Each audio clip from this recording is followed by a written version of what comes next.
Talking about the guys, especially Ellis and Chris Davis, playing so many snaps against an offense like that and holding up in the Yeah, fourth and we've got to rotate more, but Jonathan Jones coming back, it's almost like we just keep shuffling people.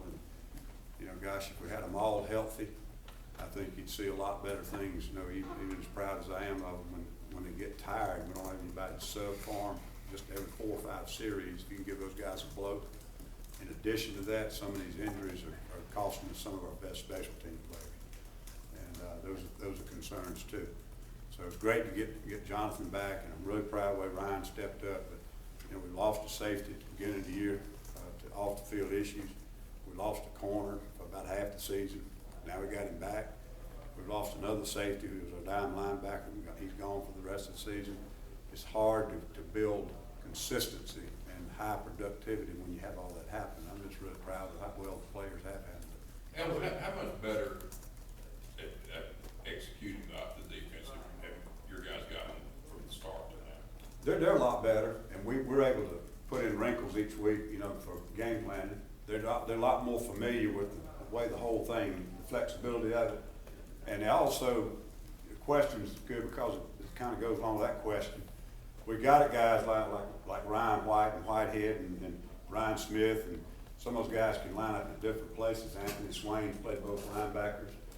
We've got some guys that understand the scheme well enough now. We can move them over to another position and give them 3 days of practice and they're ready to go.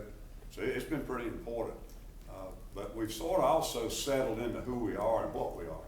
And a lot of stuff we worked on through the spring and in the early part of the season, we really haven't run much of it over the last 2 or 3 weeks because we're starting to kind of find our personnel and what they do best.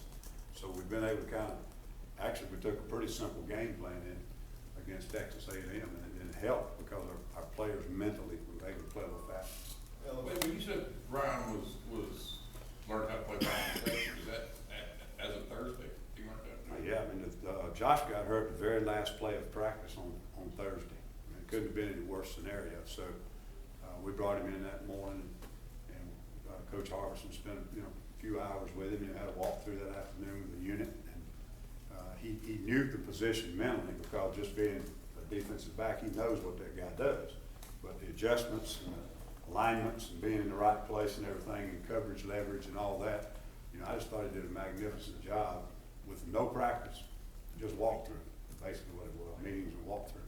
What's Josh's injury? I mean, we've got reports, but He hurt his knee, and they don't know how serious yet. At least I don't know, but it's definitely one that the number of weeks, even if they don't have to do any surgery, the number of weeks it would take to rest it and rehab it, we get past the end of the year. Was it a non-contact injury or was it? They tripped over each other. He and the receiver kind of tripped over each other and rolled. Excuse me. The practice film's not clear enough at the angle it was taken exactly how he hurt it. Looked sort of like he jammed it and hyperextended it, and then they rolled on top of each other. We got time for one more? How about Cameron? How's he doing? He's doing okay. I don't know the details on him. You're talking about Melton? Yeah. I don't know the details on him right now, but he's out for at least a few weeks, I think.